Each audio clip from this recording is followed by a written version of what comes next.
Na minha mão eu tenho a Sony a6700 e a FX30. E elas são câmeras incríveis. E eu usei principalmente a A6700 por alguns anos aqui na Nova Zelândia, mas recentemente eu decidi vender ambas as câmeras no Brasil. E a pergunta é, se elas são câmeras incríveis, por que é que eu estou me desfazendo delas? Bom, para você entender um pouco mais o contexto, eu preciso me apresentar. Meu nome é Henrique Pastic e eu moro aqui na Nova Zelândia desde 2019, desde um pouquinho antes da quarentena acontecer. Quando eu cheguei em Queenstown pela primeira vez, eu juntei dinheiro para comprar minha primeira câmera, que foi uma Canon M50. E eu precisava usar a câmera no automático, porque eu não sabia mexer nada na câmera. De lá para cá, troquei a Canon M50 por uma Canon RP Full Frame e depois uma R7. Mas então vendi tudo quando eu voltei para o Brasil, em 2023. Porque na época eu queria um ecossistema APS-C e não Full Frame, com câmeras muito pesadas, já que eu estava viajando bastante. E a Canon não disponibilizava lentes profissionais APS-C, apenas Full Frame, que são lentes muito pesadas e gigantes. E caras também, bastante caras. Então decidi migrar para a Sony. Então quando eu saí do Brasil e eu estava na Irlanda visitando a família da minha namorada, eu acabei comprando uma ZV-E10 como lente de entrada no ecossistema Sony, só que eu não gostava tanto da qualidade da imagem que eu tinha. Então acabei fazendo um upgrade para essa câmera aqui, a Sony a6700, que foi a minha câmera principal durante a maioria desse tempo. Bom, e por que eu comprei essa câmera aqui? Essa câmera ela é perfeita para o meu tipo de trabalho.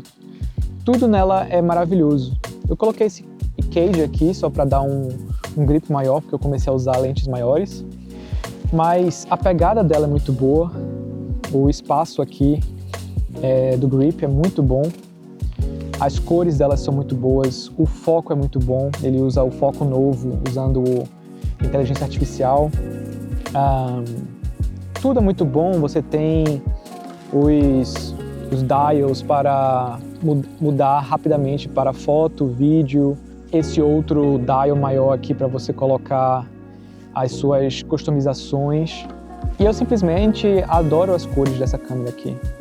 E eu não tenho nada a reclamar sobre essa câmera aqui. Gosto muito dela, tudo nela é legal, apesar de uma coisa, que é isso aqui. Apenas um cartão de memória. E como eu comecei a fazer trabalhos mais profissionais para clientes, isso aqui me deixava muito nervoso de acontecer alguma coisa e eu perder todo o conteúdo que eu tinha gravado.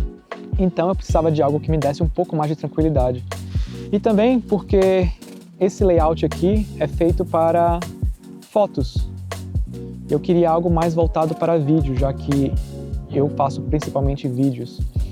E é uma câmera para mim que é uma câmera perfeita se ela tivesse 2 espaços de cartão de memória, mas o que a Sony faz, ela deixa apenas para a sua linha full frame, tirando a FX30, claro. Então eu encontrei no mercado uma FX30 usada e eu comprei. E eu pensei que essa agora seria a minha nova câmera, porque ela agora preenche todos os requisitos para mim. 2 espaços para cartão de memória, um corpo com a pegada melhor, voltada mais para vídeo. E eu adorei a FX30. Se eu achava que a 6700 tinha um grip muito bom, o grip dessa aqui é muito melhor. Eu não gosto muito de usar esse molde aqui. Isso é uma coisa que eu não gosto muito. Eu prefiro muito mais algo mais intuitivo na A6700. O fato de não ter viewfinder também é algo que eu não gosto tanto. Mas tirando isso, eu adoro essa câmera aqui e eu até penso em um dia ter algumas lentes Power Zoom que me permitam utilizar esse rocker aqui. Até então, esse rocker eu uso mais para Clear Image Zoom. E outra coisa que a FX30 possui, que é algo que eu sinto falta aqui, é ter o dial, o Quick Switch, entre foto e vídeo, você tem que entrar no menu e trocar lá dentro e tal, e isso demora muito tempo. E nessa câmera aqui é muito fácil. Com apenas um slide, você consegue mudar entre vídeo e foto. Mas então aconteceu mais uma coisa. Eu acabei gostando de tirar fotos. E eu comecei a aprender mais sobre tirar fotos. Tanto que um projeto que eu fiz para a cliente, eu acabei comprando flash e tal. Então eu usei essa câmera aqui para foto e essa aqui para vídeo. Só que eu não quero ter que ficar usando dois equipamentos diferentes. Porque isso tudo começou aqui com a ideia de eu ter menos coisas, menos material, menos peso. E eu não quero ter que ficar lidando com duas câmeras diferentes. Eu quero poder apenas ter uma câmera e fazer tudo com essa câmera. E foi quando eu descobri a FX2, que é basicamente a fusão dessas duas câmeras aqui, mais no sensor full frame. Na verdade, eu já conhecia a Sony FX2 e eu ficava pensando quando é que eles vão lançar uma FX20, porque a FX2 é full frame e todo o meu material, todo o meu ecossistema é APS-C. Mas então eu percebi que a FX2 se encaixaria perfeitamente no meu fluxo de trabalho. Porque a maioria dos vídeos que eu faço para clientes são em 4K 60, para dar um slow motion. E a Sony FX2 em 4K 60 cropa e fica como se fosse um sensor cropado, que é perfeito para as lentes que eu tenho. Outro ponto negativo da FX30 é o fato de não ter um viewfinder aqui atrás, o que faz com que às vezes eu queira poder ver se a imagem está bem exposta e eu não consigo ver. Então, às vezes, quando eu vou para o computador, eu percebo que a imagem estava subexposta ou sobreexposta, ou tinha alguma coisa na composição que eu não tinha percebido através dessa tela pequenininha aqui. E a FX2 tem um viewfinder móvel que parece perfeito. E é justamente a câmera dos meus sonhos. E outra coisa que eu não comentei é que a Sony FX2, ela é uma câmera híbrida. Ela tem um corpo de uma câmera de cinema, mas na verdade ela é uma câmera híbrida. Ela tem o mesmo sensor da Sony A7 IV, que é uma câmera híbrida. E ela é muito boa para vídeo, mas ela também é muito boa para foto. A FX3 aqui, ela tira foto, mas ela não tem obturador, ela não tem o shutter, ela apenas tira fotos eletrônicas. Então ela também não é capaz de usar flash, ela não tem burst, então ela não tira várias fotos seguidas, ela tira apenas uma foto por vez. Essa aqui já não, essa aqui é uma câmera híbrida, ela faz as duas coisas muito bem. Ela tem, posso colocar flash aqui, ela tem burst, ela tem todas as coisas que uma câmera de fotografia tem. E a FX2 tem também. É mais um motivo que eu quero adquirir essa câmera. Então é por isso que eu vou vender ambas câmeras no Brasil, que é algo que eu geralmente faço. Eu aproveito que eu vou fazer uma viagem para o Brasil e eu acabo fazendo a renovação dos meus equipamentos, já que os preços no Brasil são um pouco mais caros do que aqui, então eu consigo meio que fazer um pouco de dinheiro de volta. E conseguir bancar também, comprar uma FX2.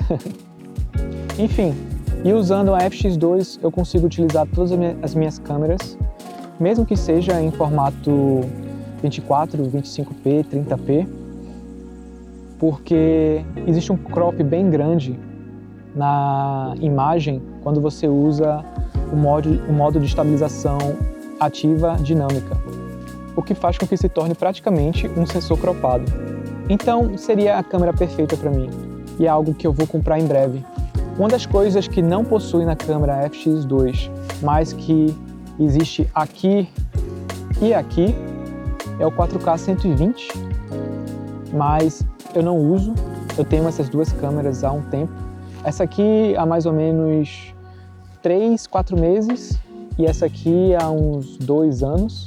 E eu nunca usei esse formato 4K 120 fps para nenhum trabalho, nem para gravar conteúdo aqui para o YouTube, apenas para teste mesmo. E realmente a imagem ela fica pouco utilizável, existe muito ruído e é bem escura, porque ela faz um crop adicional de 1.6, se eu não me engano, e fica bem ruim de se trabalhar. Então, para mim não faz nenhuma diferença ter 4K 120. 4K 60 para mim já é mais do que o suficiente. Então é isso, eu comecei a testar esse novo tipo de conteúdo. Eu não quero fazer esse canal ser em função de vídeo, em função de câmeras e equipamentos, nada disso. Eu quero que esse canal continue sendo uma intersecção sobre esses 3 assuntos que me interessam, que é filmmaking, desenvolvimento pessoal e a vida aqui na Nova Zelândia. E eu busco documentar essa minha busca por atingir meus sonhos, que é poder trabalhar em tempo integral, criando vídeo, tendo a minha própria empresa, no meu modo, do jeito que eu quero viver a minha vida. E é isso que eu tenho buscado aqui, nesses últimos anos, tentado buscar evoluir, melhorar a minha vida, conseguir ter uma vida mais intencional, esse é o objetivo final, ter mais intencionalidade na minha vida, não ficar me distraindo com besteira ou apenas consumindo coisas que não vão me levar a ter a vida que eu quero. Criar mais, consumir menos. Isso é um dos meus mantras que eu tento seguir e é isso que eu tenho tentado fazer, pelo menos. E é isso, se você gostou desse vídeo, diz o que você achou. Se você também tem interesse nessa pegada um pouco mais sobre criação de vídeo, essa vida um pouco mais criativa, e a gente vai continuando batendo um papo. E o próximo vídeo provavelmente já vou estar no Brasil, e a gente continua na próxima. Tchau, tchau!